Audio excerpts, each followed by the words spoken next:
আসসালামু আলাইকুম। আজকে তোমাদের সাথে শেয়ার করব আমার মায়ের হাতের সাজের পিঠা এবং গরুর গোশ ভুনা রেসিপিটি। শীতের সন্ধ্যায় গরুর গোশ ভুনা একদম ধোয়া ওঠা এবং সাজের পিঠের মজাই আলাদা। বেটে রাখা চালের আটায় লবণ দিয়ে দিল স্বাদ মতো এবং পানি দিয়ে গুলিয়ে নিচ্ছে।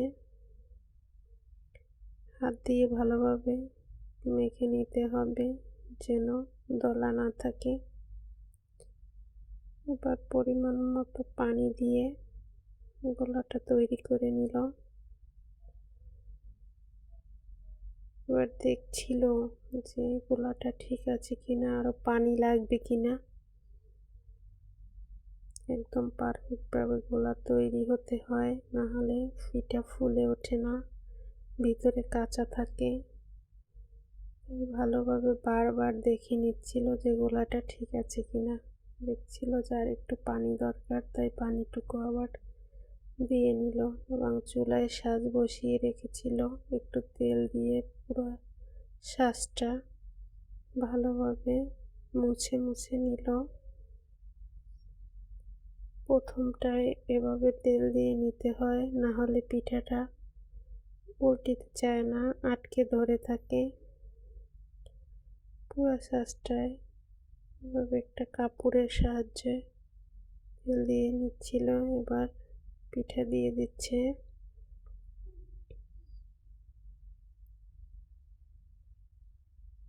চালটা মিডিয়াম আঁচে রেখেছিল, এবার ঢাকনা দিয়ে ঢেকে দিচ্ছে কিছুক্ষণের জন্য।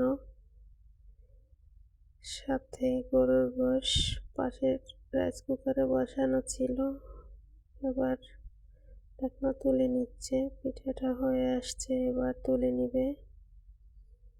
একটা একটা করে তুলে নিচ্ছিল। একদম পারফেক্ট ভাবেই হয়েছিল পিঠাটা।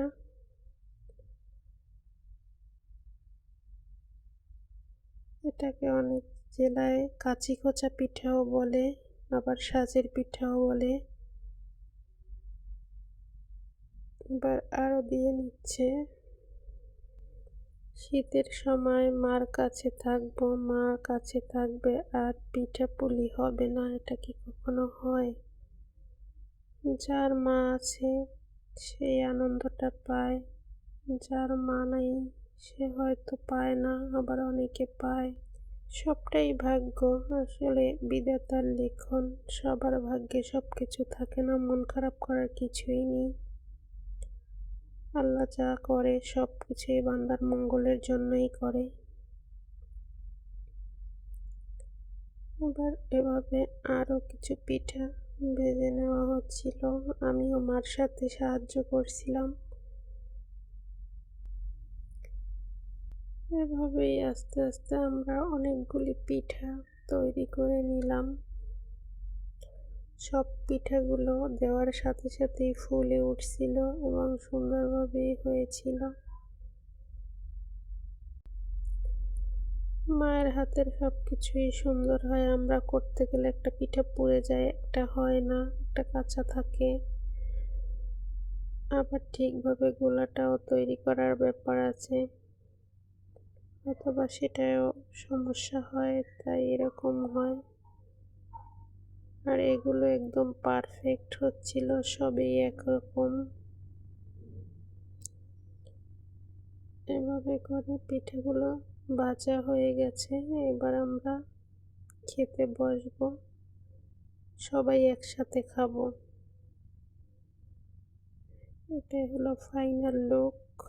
এবার খাবার খাওয়ার জন্য একটা পাটি বিছিয়ে নিলাম, যাতে সবাই একসাথে বসতে পারি। পাটিতে বসে সবাই গোল করে বসে খাওয়ার মজাটাই অন্যরকম, যা ডাইনিং টেবিলে হয় না।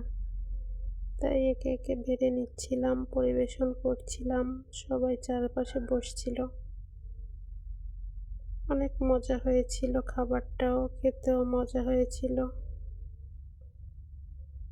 একদম ধোয়া ওঠা গরম গরম সাজের পিঠা আর গরুর গোশ, খুবই মজার একটা খাবার ছিল। এতক্ষণ আমার ভিডিওটির সাথে থাকার জন্য অনেক অনেক ধন্যবাদ। আল্লাহ হাফেজ।